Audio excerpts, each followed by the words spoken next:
સત્તામાં જે પોલીસને શક્તિ મળી એવી આજીવન ટકી રહે. જી કૃપાલસિંહ, જે કર્યું તે સારું જ કર્યું છે. આમ જ ન્યાય હોય. યોગી આદિત્યનાથ વાળી કર્યા વગર છૂટકો નથી.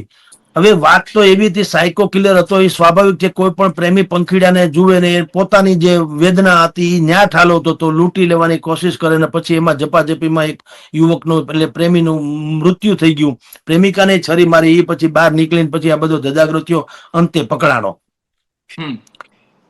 એ પણ બુદ્ધિપૂર્વક, ભલે નો ડાઉટ પોલીસે પકડી પાડ્યો ને એને વધે કરી નાખ્યો તથાકથિત એન્કાઉન્ટરમાં. જરાય ખોટું નથી. સ્વયંભૂ એ મૃતક જે છે સાયકો કિલર, એની માએ પણ એ સ્વીકાર્યું હા કે આ એના ભાગમાં જ છે આ ટાઈપનું મોત, એટલે થયું હશે. અને જે યુવકને આ સાયકો કિલરે મારી નાખેલો એ યુવકની માતાએ કીધું મને મારો ન્યાય મળી ગયો. જો આને કહેવાય ન્યાય. પોતાનો જવાન જો દીકરો તો વયો ગયો, એમાં ના નહીં, પણ જેણે એના દીકરાની હત્યા કરી એનું એન્કાઉન્ટર થઈ ગયું, મહિષાસુરને મારી નાખ્યો. એટલે ટૂંકમાં એની માતાને પણ થયું કે મારા દીકરાનું ભલે મૃત્યુ થયું પણ મને હવે મારા દિલને ટાઢક થઈ, મને ન્યાય મળ્યો એવું લાગે. જો આ જ વાત કૃપાલસિંહ સમજવા જેવી છે. ન્યાય મંદિર જેટલા છે, ત્યાંથી તમામ માતાઓને કે તમામ પીડિતાઓને કે તમામ પીડિતોને કે તમામ ફરિયાદીઓને એવો અહેસાસ થવો જોઈએ કે મને ન્યાય મળ્યો. જી આપણા વિદુષી હતા સુષ્મા સ્વરાજ, સુપ્રીમ કોર્ટના એડવોકેટ્સ. એ જયારે વિપક્ષમાં હતા, જયારે સરકાર કોંગ્રેસની હતી, તેઓ ભારતીય જનતા પાર્ટીમાં હતા, વિપક્ષમાં હતા, એને કીધેલું. અને અરુણ જેટલી જે પછીથી મંત્રી બનેલા, કાનૂન મંત્રી, એને પણ એ વાતને પ્રોત્સાહન આપેલું. મારી પાસે એનું લેખિત છે, છાપાઓમાં લેખ છપાયેલો છે. એને કીધું સીબીઆઈ થી માંડીને ન્યાયતંત્ર સુધીની વાત કરી કે આપણે ત્યાં જે ન્યાયાલયો છે એ આપણે ખોટી રીતે ન્યાયાલયો, એકચ્યુઅલી એ નિર્ણયાલયો છે, ન્યાયાલયો નહીં, કારણ કે એમાં નિર્ણયો થાય છે. નિર્ણય અને ન્યાય બે જુદી ઘટના છે. આ કેસમાં એની માતાએ, જે મૃતક યુવક છે એની માતાએ કીધું કે જે સાયકો કિલરની હત્યા કરી છે, આજ મને એમ લાગે છે કે મને ન્યાય મળી ગયો. એટલે એવું હોય ને તો એને ન્યાય મંદિર કહેવાય. જે અત્યારે મંદિરમાં અદાલતમાં નથી મળ્યો, પોલીસે એન્કાઉન્ટરમાં એનો વધ કર્યો. પણ શરૂઆત સારી, અથવા તો ઘણા વર્ષો પછી પોલીસમાં કંઈક દમ હોય એની બોણી થઈ છે. તમારી જાણ ખાતર કૃપાલસિંહ, બાકી આપણી જાણ ખાતર આવા અનેકો કિસ્સા છે જેની હજી આવી કોઈ કૌવત પોલીસે દાખવું નથી. હું તમને કેટલાક દાખલા આપું કે આવા બધા કેસમાં પોલીસ ઉપર હુમલા થયા છે, છતાંય તંત્ર એનું કાંઈ ઉખાડી શક્યું નથી. 2012માં જુનાગઢમાં કોન્સ્ટેબલ ઉપર જીવલેણ હુમલો થયો તો કોર્ટે હુમલાખોરને બુટલેગર હતો એની સજા કરી.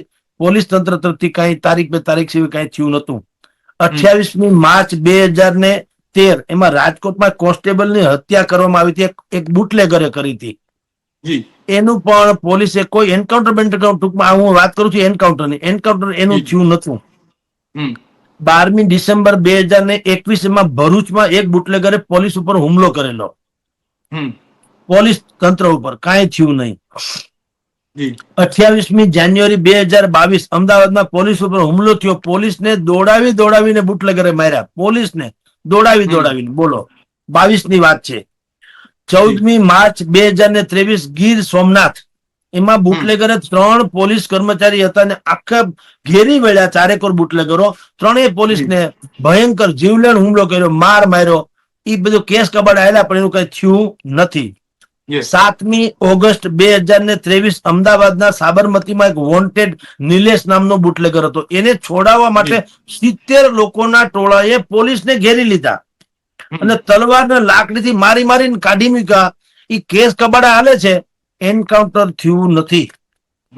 26મી જૂન 2023 નાની મારડ, રાજકોટ નાની મારડમાં એક મહિલા પોલીસ અધિકારી ઉપર પણ હુમલો થયો તો, બુટલેગરની જ વાત કરું છું, કાંઈ થયું નથી, એનો કેસ એની રીતે હાલે. 5મી નવેમ્બર 2024 સુરેન્દ્રનગરના દસાડામાં એક પીએસઆઈ જાવેદ પઠાણ, એને તો મૃત્યુ થઈ ગયું. બોલો, મારી નાખ્યો, જાવેદ પઠાણને મારી નાખ્યો તો પણ એનું એન્કાઉન્ટર નથી થયું, એના અડ્ડા હજી હાલે છે. જેને મારી નાખ્યો એ બુટલેગરના અડ્ડા ચાલુ છે, પોલીસે છે ને અડ્ડાય છે ને મરી ગયા ઓલા ભાઈ જે શહીદ થઈ ગયા. હવે એને જે વળતર મળ્યું જવા દો, પણ કાંઈ એન્કાઉન્ટર જેવું થયું નથી.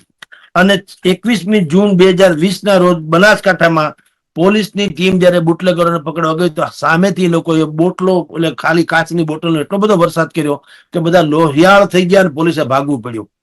આ મેં ખાલી બુટલેગરોની યાદી તમને જણાવી છે.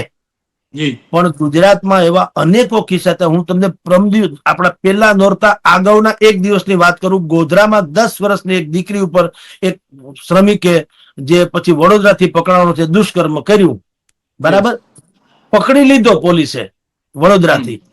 પણ આપણે જે ન્યાય, જે વધ થવો જોઈએ ટૂંકમાં, કારણ કે અપરાધ તો ધન્ય છે, એમાં તો કઈ ખામી નથી. 10 વર્ષની દીકરી ઉપર કુદ્રષ્ટિ કરીને એને જે કઈ દુષ્કર્મ કર્યું એને જીવવાનો અધિકાર જ નથી. હવે તમે એને કોર્ટ કબાડામાં લઈ જાય તો એ સ્વાભાવિક છે, 2-5 વર્ષ આમથી આમ પછી છૂટી જશે. પણ એક એની જે પ્રકૃતિ છે, પ્રાણ અને પ્રકૃતિ બે હારે જાય એવું આપણે ગામડામાં કહે છે. પ્રકૃતિ કોઈ દી સુધરે નહીં તો એ માણસ એ સાયકો કિલરની જ માસીનો છોકરો ગણાય. હવે ઈ જો પાછો 5-10 વર્ષે પછી છૂટી જશે તો એ કરવાનો તો આ જ છે. કારણ કે એની એક તો અત્યારે એ પકડાણો છે એટલે આબરૂ વાળી વાત કે ભય બે નીકળી જશે. અને આપણે કહીએ છીએ ને, કામા તુરાણામ ન ભયમ ન લજ્જા, સંસ્કૃતમાં સ્લોગન છે કે જે લોકો કામાતુર હોય છે, કામ દ્રષ્ટિ વાળા હોય છે, પવિત્ર નથી હોતા, એને ન ભયમ ન લજ્જા, નથી એને લાજ શરમ હોતી, નથી એને કોઈનો ભય હોતો. આ જે છોકરો પકડાણો વડોદરાથી, જેને 10 વર્ષની દીકરી જે ગોધરામાં છે એની પર દુષ્કર્મ કર્યું, હવે એને બાકીનો ભય, આબરૂની તો જવા દો, વાત પૂરી થઈ ગઈ. પણ હવે કાનૂનનો ભય નહીં રહે, કારણ કે 10 વર્ષ કે 5 વર્ષ જેલમાં કાઢીને પાછો આવશે એટલે હવે એને કોઈ સજ્જન તો માનવાનો નથી. એટલે ઈ પણ સાયકો કિલરની જેમ જ એના શિકાર શોધતો રહેશે.